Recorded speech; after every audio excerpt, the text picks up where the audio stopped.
we're not in line and not in the place where we're supposed to be, then God can't bless us. So God, in order for God to fulfill his promises to Abraham, he got to allow something to come upon your life. He got to allow you to go through something. Why? Because if you go through something, then you're going to come back to him and begin to pray and begin to seek his faith. Then he can continue to fulfill the promises of Abraham. Amen. And that's why we go through the stuff that we go through. Because God, it ain't because God trying to kill you, God trying to get something to you. He trying to fulfill his own promises. But the promise that we just won't receive it. Amen. Praise the Lord. Okay, verse 5 again. It says, there shall not any man be able to stand before thee all the days of our life. As I was with Moses, so I will be with thee. I will not fail thee, nor forsake thee. And see, that right there ought to give us enough confidence to do anything that we set our mind to. But then, if you go back in Genesis and read, God said that anything that we put our mind to do, we'll be able to do it. Go back and read about the Tower of Babel. It said all the people was in one language, one tongue, and they said, let us build us a temple that'll reach up to heaven. And they started building. And it said that God came down and saw what the children of Israel were doing. And he said, if I don't stop them, they gonna do it. Because I made them out of my own image, out of my own likeness. And I know I can do anything I want to do. Amen. Now they see that they can do anything that they want to do. But this what they trying to do is not good. Amen. And so he confused the tongue. See, you can't do that when there's a lot of confusion around. Amen. Praise the Lord. But tell me that, why is it that the devil can learn from God and we can't? Amen. Now the devil saw that. So now anytime we try to come together and try to become as one, try to get something done, what do he do? Bring confusion. Amen. Praise the Lord. Now why is it that the devil can learn from God but we can't? Timely word. Timely word. Verse 6. Listen to what he said. He said, be strong and of good courage, for unto this people shalt thou divide for an inheritance the land, which I swear unto their fathers to give them. It said, be strong and of good courage, for unto this people shalt thou divide for an inheritance. He said, unto this people shalt thou divide. That's where we go wrong. We think God bless us for our own self. But what did he tell Abraham? He said, I bless you to be a blessing. Amen. But what did he tell Joshua? He said, you are going to divide this land for an inheritance unto the people. In other words, I'm going to bless you so that you can bless them so they can receive the promises that I promised you. Amen. But see, our problem is we so selfish, Amen. we so tight, we so stingy that we want everything for ourselves. Amen. See, you can have the money coming all you want, but the money is only coming to the one that's going to redistribute it into the kingdom. Amen. Because God is trying to bless us so he can fulfill his promise. It ain't got nothing to do with you. Amen. But if you can show yourself faithful, that you will do with it what God told you to do, then God will be able to release it to you. Amen. Praise the Lord. But see, the problem is that we never show ourselves faithful. I mean, we can't even have an income tax yet. Amen.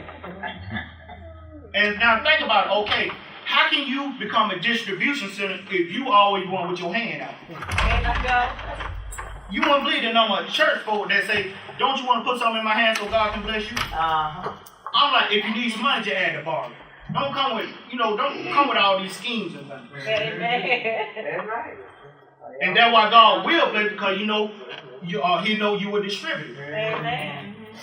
Abraham did not want to receive nothing man tried to give him. So he said he didn't want no man saying that I'm the one made you. Amen.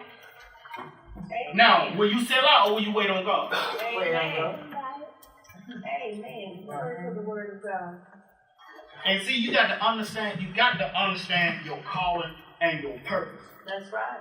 Because think about a child. You ain't going to give no child $1,000 and send him into the candy store. He ain't going to know what to do with it. He ain't going to know how to act.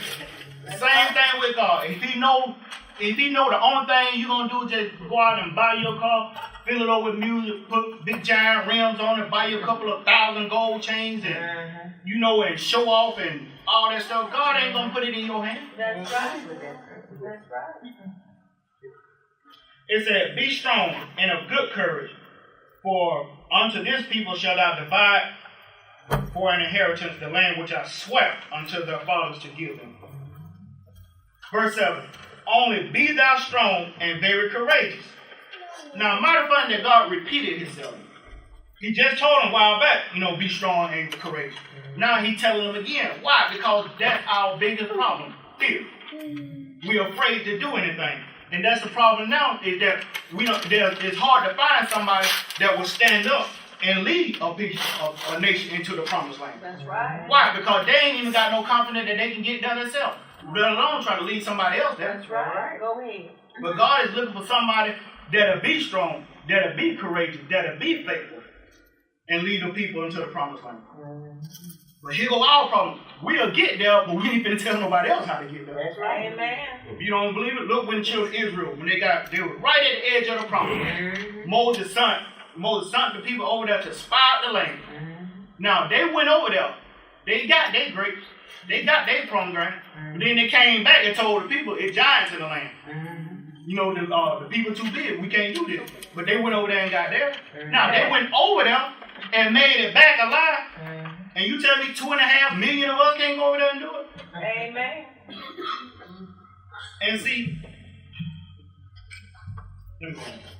it said, only be thou strong and very courageous, that they may observe to do according to all the law which Moses my servant commanded thee. Turn not from it to the right hand or to the left, that thou mayest prosper whithersoever thou goest.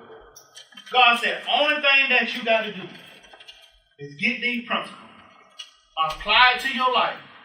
Don't go to the left hand of it. Don't go to the right hand of it. Just do what my word say do, and you will prosper wherever you go. But we still think we know a better way. If I can just hit them numbers, I'll get it.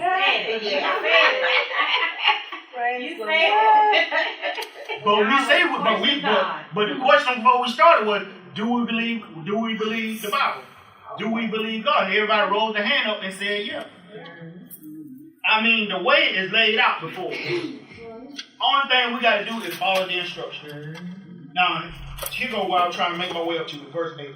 Now, it said that this book of the law shall not depart out of thy what? Mouth.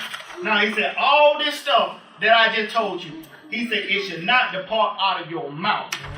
But listen, but thou shalt meditate therein day and night, that thou may observe to do according to all that is written therein. For then thou shalt make thy way prosperous, and then thou shalt have good success. He said, this word should not depart of your mouth, out of your mouth. Then he said, you should meditate on it day and night. Now let me tell you what y'all missed in Bible study Wednesday. This is what Pastor said. He said, write down everything that you want God to do for you in this year. So I'm telling y'all what y'all missed, so this is what y'all need God to do. Now then what he said, this is what blows me away. He said, now find a scripture that support everything that you wrote down. That's the second step. Okay. Now then apply that to your prayer time.